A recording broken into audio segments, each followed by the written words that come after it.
The city of Kirby is dedicated to delivering excellent municipal services to our community in a fiscally responsible manner. City Secretary, please call roll. Mayor Pro Tem Grant. Here. Councilmember Apodaca. Here. Councilmember Salazar. Here. Councilmember Ryder. Here. Councilmember Street. Here. Councilmember Martin. Here. Mayor Aldridge. Here. We have a quorum. Now we will start citizen participation. First up, we have Chris Garza. Subject is 18-wheeler patrolling speeding. Good afternoon, Council. Today I want to talk about 18-wheelers being patrolled, particularly down Ackerman, sometimes down Benzingman. If we do want to maintain our roads and maintain what's actually coming through, we definitely need to patrol the 18-wheelers that are rolling through. I can guarantee you there are a ton of 18-wheelers rolling through Ackerman. They're going through there all the time. It's an easy way for them to cut through from I-10 to Foster Road, and they're just constantly rolling through there. That is going to cause a lot of the dips and all the other things because most likely they're going to be overweight. So we do need to make sure that we do patrol the 18-wheelers that are rolling through if we want to maintain our streets and our roads. Secondly, I want to talk about the speeding. I have promoted heavily to get a speed trailer. I've been pushing it. The idea behind the speed trailer is to ensure that we can find the areas about the times and everything when people are speeding. I listened to last week's council meeting, and I did find that there are some council people here that are very against the idea, and I don't think it has anything to do with the safety of the citizens more than it has to do with personal attack. So what I'm saying is think of the citizens when it comes to this stuff, and what we need to do is maintain the speed of the people here, or the speed of the cars here to save the pedestrians and the people who walk, because there are a ton of people out there who do walk. Okay, so let's promote safety for everybody here and get over everything else and consider getting a speed trailer. Thank you. Thank you, Chris. Next up is Thomas Hernandez on packets.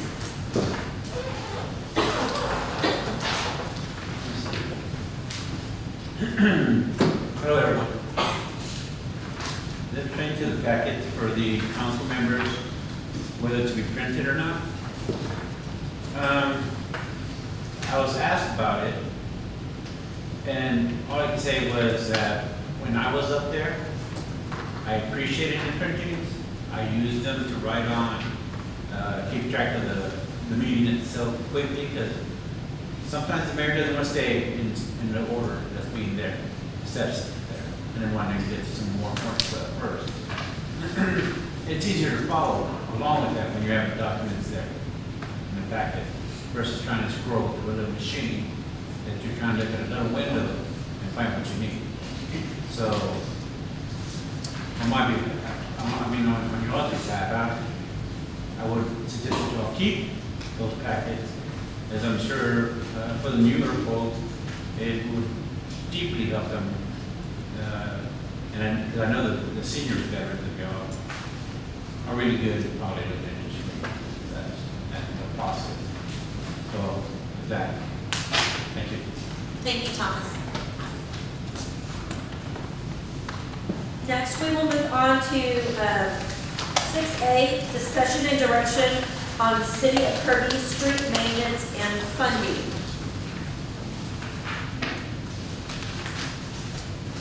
So actually, we have a guest here this evening, so we'll let him go first. Is that me? Yes, you want to introduce yourself? Sorry, I think it's good for your name. No, thank you. Thanks, everyone. City Council. So I want you to, I'm not here tonight to sell you an asphalt zipper.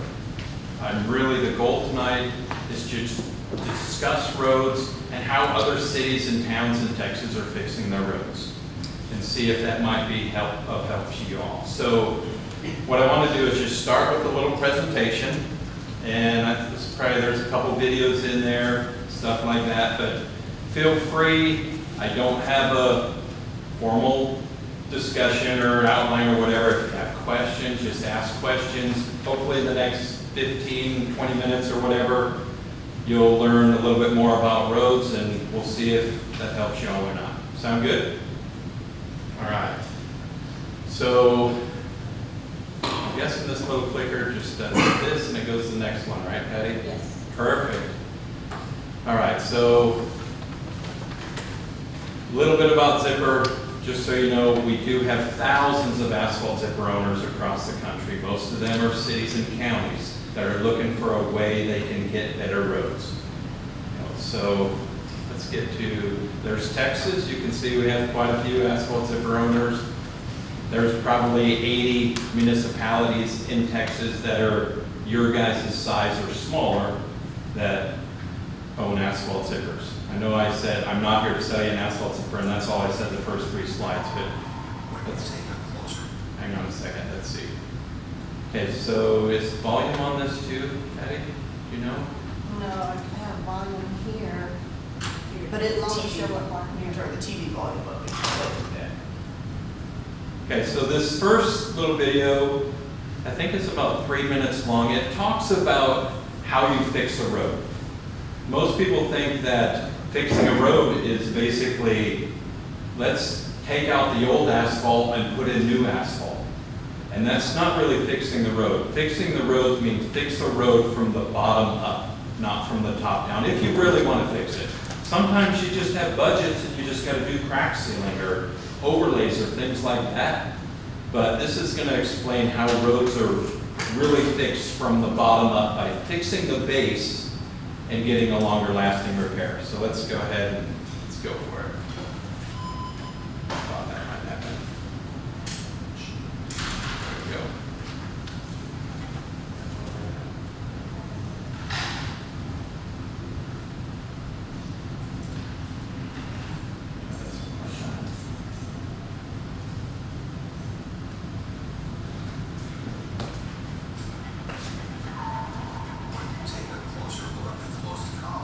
Are y'all hearing it over there?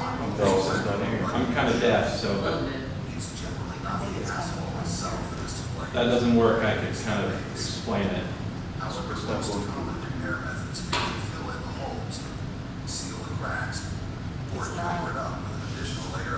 Okay, so basically this is pretty simple. This is talking about how there's base failure under our roads, all of them, but we can do temporary repairs, but they're just not going to last. And you can probably recognize that. I don't even know if you guys can see that over there, but here they are fixing potholes and doing overlays. They just don't last. So what are our options? You can go in there, and like it shows there, you can saw cut it, rip out that old asphalt, dig down in the base, haul that away, bring base material in, compact it, put it in there, and put an asphalt layer on top. Yes, Mike, we don't do that because it's super expensive. Or you pay a contractor to come in and pay 100 times as much as doing that. So this shows an asphalt zipper grinding down into the base, and it does full depth reclamation, but it creates what they call RAP, recycled asphalt product. So instead of taking a road that you already paid for and getting rid of that old asphalt, this turns that old asphalt into base material. So you don't have to haul stuff in and out, which obviously is a huge savings, time and money. But that's all they did. They ground it up. These roads out here that I was driving on here, that's what needs to happen if you're ever going to really fix them right.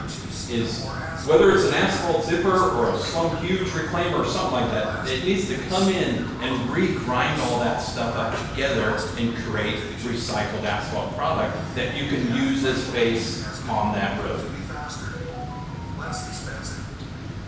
So again, that process is called full depth reclamation. This wasn't invented by Asphalt Zipper. This has been around for 50 years, full depth reclamation. You probably would pay some contractors to come in and do full depth reclamation, and they would bring in their own machine and grind it up. So let's go on here. It went back to the beginning for some reason. So What this does is it gives the city the ability to repair their roads for a lot less than contractors and at a quick speed. If they're out there saw cutting, chunking, hauling, I was talking to Mike today, had a great conversation, and Mike does some saw cutting and chunking, hauling and dumping, and that's what he has the equipment and manpower to do. So that's what, what Mike does is what a lot of cities do. They do what they have the ability to do. But something that you come and saw cut, chunk, load, haul, and dump, Zipper would do most of our cities in a day's worth of normal work, they do in about 2 hours. Because the Zipper goes really fast, and you'll see that. And since you're fixing the base, you get longer lasting repairs. So, let's go on to the next one. Maybe not. Let's go back forward. I think maybe there used to be a light on this. There we go. Okay, so that talks about base failure. And if you don't fix the base, there's the process right there. Even forget it, that first slide, it shows an asphalt zipper, but it can be any machine that can come in and grind up that road, turn it into base, and then you reshape it. So out here, what we would do out there, if you guys had an asphalt zipper, is we'd come out there, we'd zip that up, and then we'd have to reshape that road because there's nothing there right now. We would need to create a little bit of crown so we can get the water off that road. So we would zip it and all this stuff that, it looks like gravel. Gravel does. It's just 1 inch minus material that's mixed with a little bit of the base to get the fines. Sometimes you throw some Portland cement in there, sometimes it's just water. But then you rebuild your road and then you compact it with a roller and then you put a cap on it. It could be, a lot of people in Texas put what they call a double chip seal. And that's a little bit less expensive, well, a lot less expensive than asphalt, and it'll still give you a 12 to 15 year road. So, so that's kind of the process that I was talking to Mike a little bit about too. And Mike's big on, okay, well, he understands all this stuff, but right now he doesn't have a tool that'll come in and reshape the road, like a grader